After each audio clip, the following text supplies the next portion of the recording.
ከማስተዳደር አንፃር የመጀመሪያው ኮሪደርና ወንዝ ዳርቻ ባለስልጣን ተቋቁሟል። በካቢኔያችን ተወስኖ የአዲስ አበባ ከተማ ወንዞች ዳርቻ ልማት ብክለትን ለመከላከል የሚያስችል ቀድሞ አዋጅን መሰረት ያደረገ ደንብ ተሰርቷል። ከደንብ ማስከበር አንፃር ያሉት ስልጣኖችና ኃላፊነቶች ግልጽ እንዲሆኑ ተደርገዋል።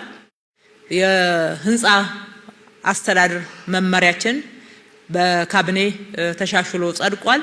በአጠቃላይ የአሰራር ስርዓቶች ህጋዊ መሰረት ያላቸው እንዲሆኑ ሴትባክ ህግም በተመሳሳይ ሁኔታ ጸድቆ በካቢኔያችን ህግ ሆኖ ወጥቶ ነው እየተገበረ ያለውና አንድም ተቋማዊ ባልሆነ ህጋዊ ባልሆነ መንገድ ምን ሄደው የለም። እነኚህን ለማስተግበር እንግዲህ አመራሮቻችን ግልጽ ሊሆንላችሁ የሚገባው ልምምዶች አሉ። ከልምምዶቻችን መውጣት መንገዱ ቀላል አይደለም፣ ጊዜ ይወስዳል። ሁሉን ነገር በመቅጣት አናስተካክልም። በህግ ብናስቀምጠው እንኳን ቅድሚያ የምንሰጠው ማስተማር ነው። ቅድሚያ የምንሰጠው ማህበረሰቡ እንዲገነዘብ ማድረግ ነው። ከሁሉ በላይ ኦን እንዲያደርገው የራሱ ነው። የተሰራበት ገንዘብ የራሱ ነው። መሰረተ ልማቱ የራሱ ነው። ከማንም በላይ ከተማ የነዋሪው ነው። በተለይ አዲስ አበባ በርካታ እነኚህን ህጎች አውጥተን ወደ ተግባር እየገባን ነው። የማስከበር ስርዓቶችን ጠበቅ አድርገን እየሄድንበት ነው። ይላል እያልኩ ባይሆንም ግን ለማስተማር በጣም ቅድሚያ መስጠት ያስፈልጋል።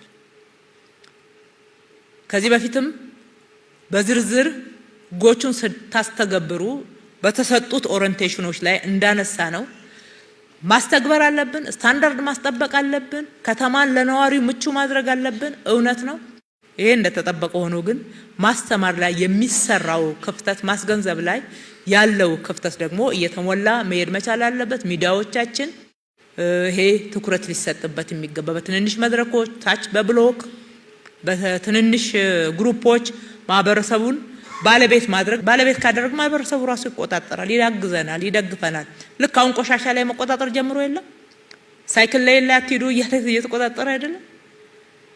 ደስትቢን እያለ እንዴት መሬት ተወረውራላችሁ እያለ እያስያዘ ካልቀጣችሁ የሚል ማህበረሰብ እየተፈጠረ አይደለም።